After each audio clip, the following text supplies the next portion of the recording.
Right, we're lucky enough to be joined by Russell Grant today. It's about 5 minutes before Football Focus goes on air. Russell, the first thing I want to say is my mum loved you on Strictly. Oh, so well. I have to say,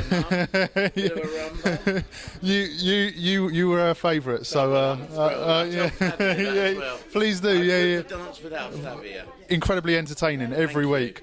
Russell Grant, obviously, you're down here today. How big a part of your life does Wealdstone FC play? Non-league football in Middlesex plays an enormous part of my life. I'm 65 in February, and I've been watching games since I was 5 years old.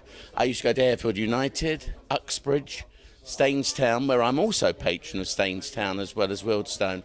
So Wealdstone has always been very special to me, and I suppose since being patron in the 1980s, you always have a special spot in your heart for this club because they've been nomads wandering round, and they've now come to Ruislip Manor, which was a club that my grandmother and grandfather founded in 1938. So the fact that Wealdstone are now playing at Ruislip Manor makes it even more special. Absolutely. So for you, there's obviously that sentimental element as well. And in terms of the game today and leading up to it, I saw obviously your tweet, as you mentioned, you're patron of Staines as well, and I saw your tweet wishing both clubs good luck today. Absolutely. And as you say, it's great for Middlesex football in general as a whole. What are your hopes for the game today? Can both clubs progress?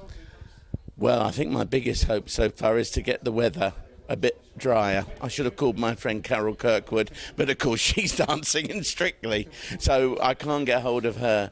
It would be wonderful. I mean, it would be just so good for both clubs to move on, because it's not just the prestige of being non-league clubs moving to the next round, but it's also the money that it generates. And as you know, to run non-league football in this country is costly, and you need money, and so all of those things you have to take into account. But you've got wonderful Gordon Bartlett here, I've known for so many years now, and I'm sure with his experience that is always going to be good for a club to have someone like him at the helm.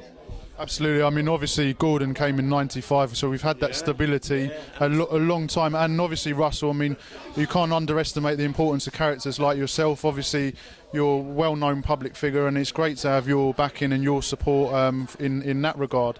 I just want to say, I mean, obviously you're enjoying the boardroom hospitality today. How they treated you, looking after you well? They always treat you well. Paul Rumens has got this ability. I mean, he should be running nightclubs, really, and lap dancing clubs, because I'm pretty sure the place would be full. It's always a joy to come here, and as you said earlier, the sentimental value of coming here is enormous for me. I think of my old nan and granddad. They used to come and play whist drives down here, and it's a full experience and quite emotional. That's lovely to hear, Russell, and obviously on behalf of all of Wealdstone Football Club, you're most welcome, and just want to say hope you enjoyed the game today. Thank you so much for coming down, and thank you for your time. You're more than welcome, and Wealdstone and Staines, get in there, Middlesex. Spot on. Thanks a lot, Russell. Cheers, mate. Welcome. Thanks so much.